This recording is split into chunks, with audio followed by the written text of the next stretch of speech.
Hello guys, welcome back to my channel. So the last update about Twist of Fate was how Aliyah throws Prachi's baby into the river, and Prachi eventually fell into the same river as well, and Ranbir and Prachi get separated, and then after that, this is how the show takes a 6-year sleep. So let's continue from there. 6 years later, the horn blows in the temple. Ranbir is trying to find a dress for someone, and the vendor asks if it will not belong for a child. But Ranbir says that the child is now 6 years old, so it will fit her perfectly.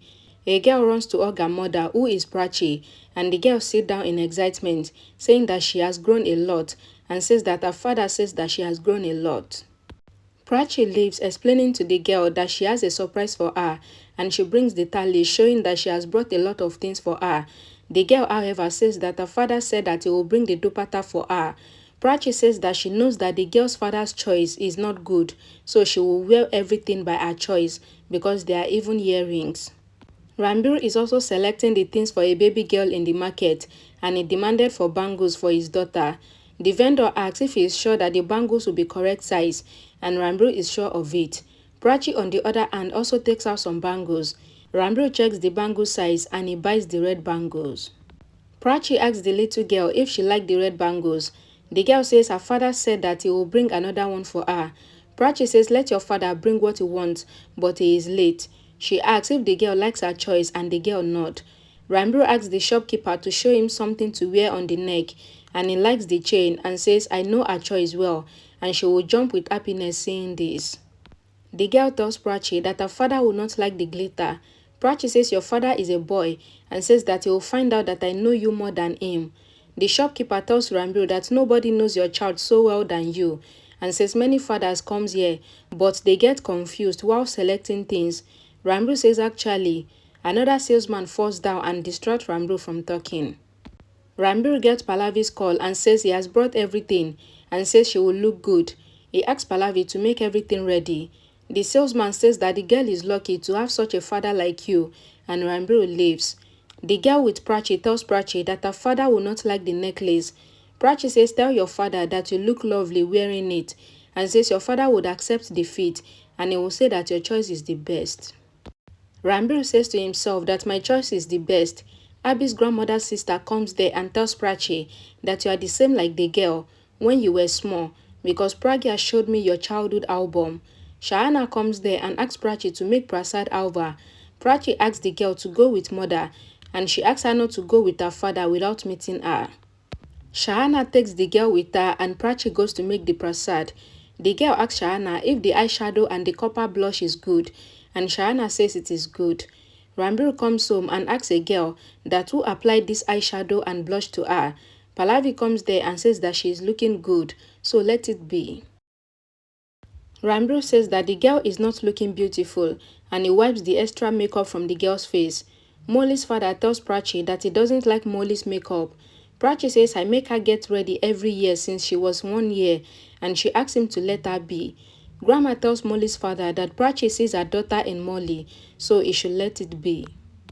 Pallavi says to Ranbir that once the girl wears the dress brought by you, then she will look more good. Grandma takes the girl away from there to change the clothes. Pallavi says to Ranbir that you see your daughter in Radha.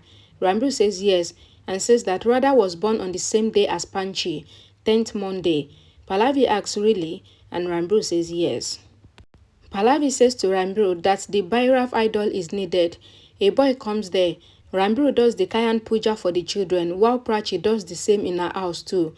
Prachi asks the children to finish the prasad fast. Shahana says Molly would have food with your hand, and Prachi says of course. Molly asks Prachi to make her eat the puri.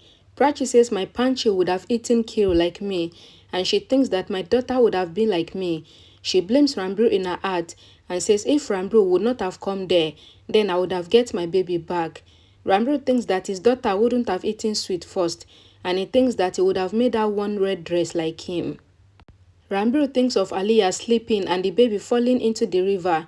He recalls asking Prachi to leave because Prachi has snatched his happiness from him. He thinks that his daughter is not with him because of Prachi. Prachi also thinks that my daughter is not with me due to Ranbir. Grandma asks Prachi to forget everything, and she asks her to apply the kajal to the girls and also tie the moli to their hands. A lady asks the kids not to ruin the things for the puja. Prachi goes to apply kajal to the girls. She thinks that if my daughter would have been here today, then her eyes would have been like me. Prachi and Ranbir's daughter is shown, and she is wearing a pendant of star and moon in a black thread, and she is seen singing in the temple when the aarti is going on. Kuchi, that is Ranbir and Prachi's baby, takes flowers and showers it on the goddess. A lady comes there and pulls her ears, scolding her not to come to the temple. The lady says, I asked you not to come here, but you came. The girl says she couldn't stop herself hearing the shank voice, and it is as if Matarani is calling her. The lady says to Kuchi that Matarani doesn't have any other work than to call you. She asks her to sell all the flowers at the signal. The girl Kuchi walks barefoot and sells flowers at the traffic signal. The lady thinks that people will feel sympathy on Kuchi and they will buy flowers from her. A lady buys flowers from Kuchi and gives her 100 rupees. Kuchi comes back to the lady and asks her to take 100 rupees and give her 70 rupees. The lady steals 20 rupees and gives Kuchi 50 rupees to give to the lady. The lady that bought the flowers called Kuchi and asks her to keep the remaining money also. The lady goes as the signal starts and Kuchi feels bad. Kuchi comes back to the lady and says, Mother, you had given me 20 rupees less. The lady says if they steal 20 rupees each from the rich people, then it is 200 rupees from 10 people. Kuchi says it is wrong and says the lady who brought the flowers got angry with her due to 20 rupees and she will not buy flowers from her again, and Kuchi feels bad.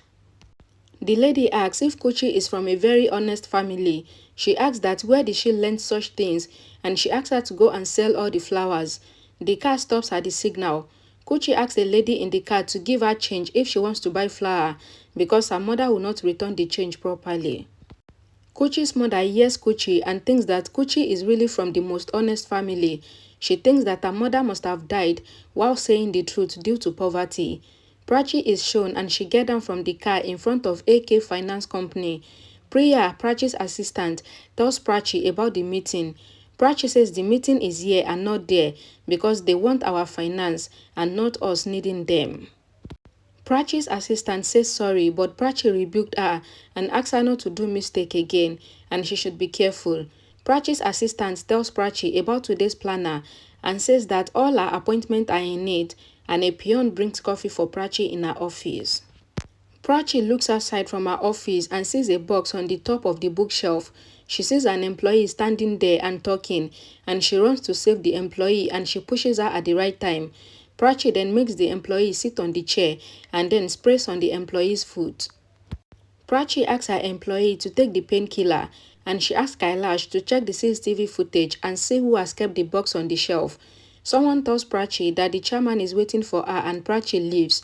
The lady employee talks about Prachi that she is strict and soft-hearted at the same time because she goes against the office rules and gives them loan. Prachi comes to the conference hall. The chairman introduced Prachi as the very bright senior manager to the business partner sitting there. Prachi greets the business partners. She tells the chairman that she has the Kanjam Puja today, but she came well prepared and the festival couldn't stop her. The chairman asks everyone if the work has started. The business partner tells the chairman that you couldn't make the old lady vacate that place. Till then, your 800 million loan is giving me heavy losses of thousands. The chairman says today, Prachi has meeting with the lady. The business partner challenged Prachi's boss, saying that if Prachi could throw the lady out, then it will make Prachi as his company chairperson, and the chairman gets angry. Prachi keeps her hand on her boss's hand and tells the business partner that she will not become his company chairman, but if she convinces the lady, then he should learn manners to talk to ladies. She says your mother, wife and sisters are all women, so mind your language. The business partner gets angry and the chairman reminds him that he is indebted to him of 800 million. Kuchi's mother brings Kuchi to a house with the greed that they will give gold coins to the girls for the Kanjat Puja. The lady asks her daughter to sit for the puja. Kuchi's mother asks Kuchi to sit for the Kanjam Puja. The lady makes Kuchi get up and says your father is not known. She says I don't know whose blood is in you, so you cannot perform the puja. Kuchi says to the woman that her blood is red and her mother's blood is also red, but the servant throws Kuchi and her mother out. The lamp falls down and the fire is lighted and there is fire everywhere. The lady asks that where is my daughter Misha? Misha is behind the table that has caught fire. Kuchi hears the help voice and tells her mother that they should go back inside, and Kuchi runs inside to help the girl from the fire. Kuchi's mother thinks that if anything happens to Kuchi, then who will sell my flowers? Kuchi comes inside and covers herself with a wet white cloth, and she walks inside and saves Misha. Kuchi's mother asks Kuchi to come with her, but the lady stops them and asks the servant to bring the gold coins plate. Misha's mother gives one gold coin to Kuchi and asks her to sit so that she would apply the ointment to her burnt foot. Kuchi says it is okay, I will apply the ointment, but the lady insists, so Kuchi sits. The lady sees Kuchi's birthmark on her foot and she gets surprised. Kuchi says it is my birthmark and it is a sign of moon and star. Prachi is looking at the moon and the star pendant in the chain and says she got the pendant made from the same shop that Ranbir made the one he gave to their baby when she was born. She says, I miss you, my daughter, Panchi. She cries and wipes her tears and she goes to meet the old lady, that is Abby's grandmother's sister. Kuchi's mother asks Kuchi to give her the gold coin and Kuchi gives her the gold coin. Kuchi's mother asks Kuchi to go and undo the shop and she gets happy seeing the gold coins. Ranbir and Aryan are at the conference hall of some office. Ranbir loses the business bid and says, how can this Sandeep win always? He says there is something wrong and he is taking out enmity from me personally. Aryan and Ranbir goes inside the office and Ranbir hears Sandeep talking to Aliyah and says he has never disappointed her and he knows how to do business. Ranbir takes the call and says Aunt Aliyah and Aliyah ends the call. Sandeep asks him to return his phone. He tells Ranbir that Aliyah Khanna's thinking starts where Ranbir's own thinking ends and says Aliyah has come in this field to ruin Ranbir. Sandeep says to Ranbir that you haven't won any project since 3 years. Ranbir says first ask Aliyah to come to India and see what I will do to her. Sandeep says you cannot get Aliyah. He says Aliyah will make you lose your job and says you have just your house now. Ranbir says I will not leave Aliyah and Aryan asks Ranbir to come with him. A lady tells Prachi and others that she will not sell her house. She says let me stay with my husband's memory. The employees offer double money for the house. Prachi says, I am not asking you to leave from here. The employee says this house needs to be demolished. Prachi says it is a home and she gives the lady the description of what her house will look like. Prachi tells the employees and the lady about the description of a house and says a home is built with memories, happy sound of the family, sometimes cry, happiness and sorrows. She looks at the lady's family's photo and says it is lovely. It has some scratches made by your kids and you kept it because it is their memories. Prachi says to the lady that even we have done such things in childhood and we got beaten up by my mom. She tells the lady that the sofa must be antique piece and you and your husband might have sit on it and drank tea. She says you cannot leave your house. She then promised the lady that if she gives her house to the builder, then they will settle her house on the top floor of the building with technology. An employee says to Prachi that her promise to the lady is very costly. Prachi says we have planned all the facilities for the children and says that 200 families will stay there and their life will be upgraded. She says we will lift the things using technology and we will keep everything on the top floor. Prachi says to the lady that if she gives her house to them and they build another one for her on the rooftop, then the lady will look down from the house and she will see 200 families and she will get happy. The old lady gets emotional and says she will sign the deal and Prachi is happy that she won the deal. Okay guys, thank you so much guys for watching. Please don't forget to give this video a like, share it, and don't forget to check the comment section for the link to the next episode once it is available. And I'll see you all again in my next video. Be good and stay blessed. Bye guys.